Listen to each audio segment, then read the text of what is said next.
कि कैसे energy sector के अंदर हमारी जो सक्सेसिव गवर्नमेंट्स हैं उनकी नालायकी की वजह से अभी भी हमें अरबों रुपए सब्सिडी देना पड़ रही है इस शोबे को, बावजूद इसके कि हालिया सालों के अंदर इवन एक साल के अंदर बहुत ज़्यादा इजाफा किया गया है बिजली की कीमतों में।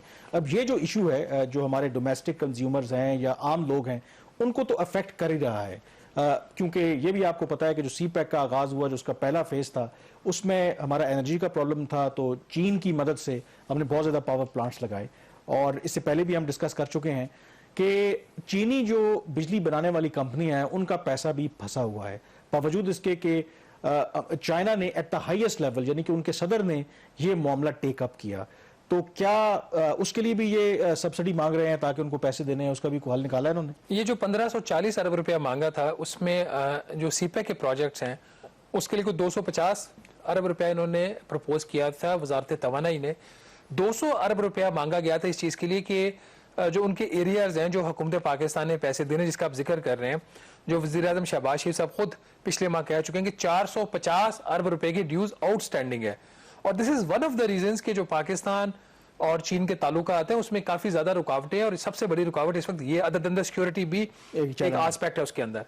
तो ये जो 200 अरब रुपया मांगा गया था उनके बकाया जात देने के लिए, उसके अगेंस्ट जो वजारत खजाना उसने 1 रुपया भी प्रपोज नहीं किया। जो 975 की एलोकेशन है उसमें 0 है। दूसरा एक हेड है जिसमें जो अभी उनकी करंट बिल, ये तो बकाया जात की बात है ना, उनकी जो करंट बिलिंग हो रही है, जितनी बिजली अभी वो पर मंथ पैदा कर रहे हैं उसकी जो कॉस्ट है, तो उसको हुकूमत कोशिश करे कि 87% ऑफ द कॉस्ट जो है उसको पे किया जाए, और बाकी 13% फिर वो सर्कुलर डेट में ऐड हो रहा है। तो उस 87% को देने के लिए 48 अरब रुपया मांगा गया था, 4 अरब रुपया पर मंथ, वो इन्होंने प्रपोज कर दिया है।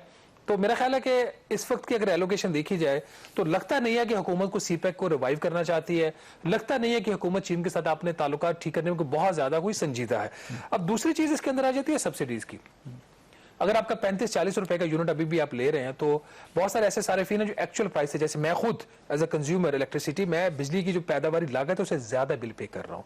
और एक बहुत बड़ी एनॉमली है इलेक्ट्रिसिटी का जो आपका इनकी जो बिलिंग का प्रोसेस है उसके अंदर, कि इन्होंने जो पीक और ऑफ पीक आवर्स रखे हुए हैं उसके तहत कुछ ऐसे कंज्यूमर्स हैं जिनको इन्होंने, और अक्रॉस द पाकिस्तान ये नहीं है, ये मुख्तलिफ आपके जो शहर हैं, बड़े शहर हैं जैसे इस्लामाबाद है, तो वहाँ जो पीक और ऑफ पीक अभी भी चल रहा है, तो जो आपके रेट्स हैं पीक के वो कॉस्ट ऑफ जनरेशन से भी ज्यादा है।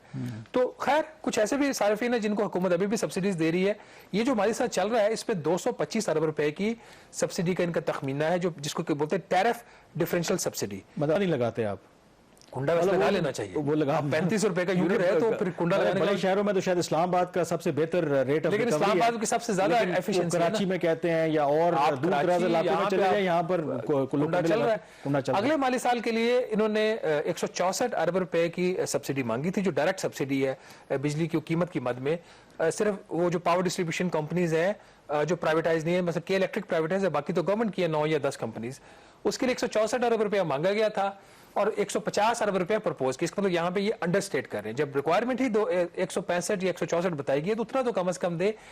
इसके अलावा 171 अरब रुपया, ये जो 164 अरब रुपए की बात यहाँ वजाहत जरूरी है, ये बुनियादी तौर पर ये जो कंपनियां हैं बिजली बनाने वाली, ये इनके रिकवरी का गैप है कि मतलब जितनी बिजली प्रोड्यूस कर रही है, ये बिजली की जो लागत है उसके कुछ ऐसे जैसे कंज्यूमर 200 यूनिट्स तक के हैं, 100, 200 और 300 की कैटेगरी में उसके रेट्स कम है। 300 से ऊपर हुकूमत फुली रिकवर कर रही है बहुत सारे केसेस में, तो जिनसे कम रिकवर उनकी चार्ज ही हुकूमत कम कर रही है, रिकवरी तो दूसरी चीज है ना, उनका रेट ही कम है, तो उसकी मद में इनका ख्याल है कि 164 अरब रुपया सिर्फ वो जो 10 पावर डिस्ट्रीब्यूशन कंपनीज है उनके लिए। इसके अलावा कराची का जो कंज्यूमर है उसके लिए 171 अरब रुपए की सब्सिडी अलहदा मांगी गई इसी मद में, TDS की मद में, और उसको 171 ही दिया गया।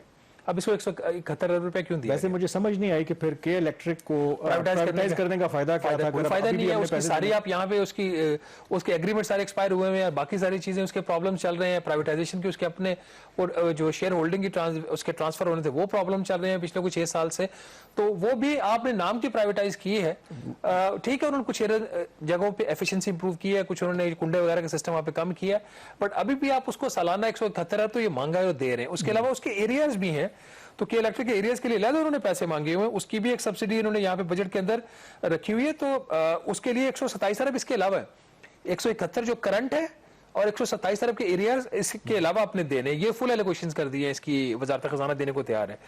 फिर जो सबसे बड़ा इशू है ना कामरान, चोरी वाला। अब अगर सिर्फ आप देख लें इसकी सूरत हाल कोयटा की, आप पूरे बलूचिस्तान में मोस्टली कैस्को जो है कोयटा इलेक्ट्रिसिटी सप्लाई कंपनी, वो बिजली फराहम करती है। कुछ आप ईरान से इंपोर्ट करते हैं, बहुत थोड़ा है वो, और कुछ ये के इलेक्ट्रिक जो है वो हब का जो एरिया इसमें वो बिजली प्रोवाइड करती है। तो कोयटा के लिए पावर डिवीजन ने कोई 195 अरब रुपए की सब्सिडी मांगी है सिर्फ कोयटा के लिए। उसमें एक, हालांकि कोयटा में उनकी आबादी भी कम है, शायद कंजम्पशन भी इतनी ज्यादा नहीं होगी। इसका मतलब ये है कि वहां पर मतलब इनएफिशिएंसी कह लें या जो गैप है बिटवीन द कॉस्ट और जो कीमत है इतना ज्यादा है कि इतनी ज्यादा सब्सिडी देनी पड़ रही है। वो वहां पे मसला दूसरा है। एक तो 65 अरब उन्होंने मांगे करंट उनकी सब्सिडी का, बाकी उन्होंने 130 अरब के एरियाज मांग लिए। ये वो है पैसा जो कोयटा की जो इलेक्ट्रिसिटी कंपनी है उसने रिकवर करना था कंज्यूमर्स और नहीं कर पाए। अब वो वजारत जो तवानाई वो करे, ये भी आप सब्सिडी में दें। फिर एक और इनकी नालायकी देखिए पावर डिवीजन की कि 47 अरब रुपया इन्होंने रिकवर करना है फेडरल गवर्नमेंट के इदारों से और प्रोविंशियल गवर्नमेंट के इदारों से, ये रिकवर नहीं कर पा रहे। अगर 47 अरब रुपए की सब्सिडी आप दे दें टैक्स पेयर्स की मनी से, इसी किस्म के इनके आजाद जम्मू एंड कश्मीर का भी यही मसला है। वहां पे भी एक फैसला हो चुका है कि एजेके के कंज्यूमर को अब अपने नॉर्मल टैरिफ चार्ज करना वो नहीं हो रहा। ये ऐसे इश्यूज हैं नाजरीन, बाकी तो हमारे जो सियासी लीडरान है गवर्नमेंट में, ऑपोजिशन में, बड़े बड़े दावे करते रहते हैं। ये वो इश्यूज हैं जिन पर इनको काम करना चाहिए।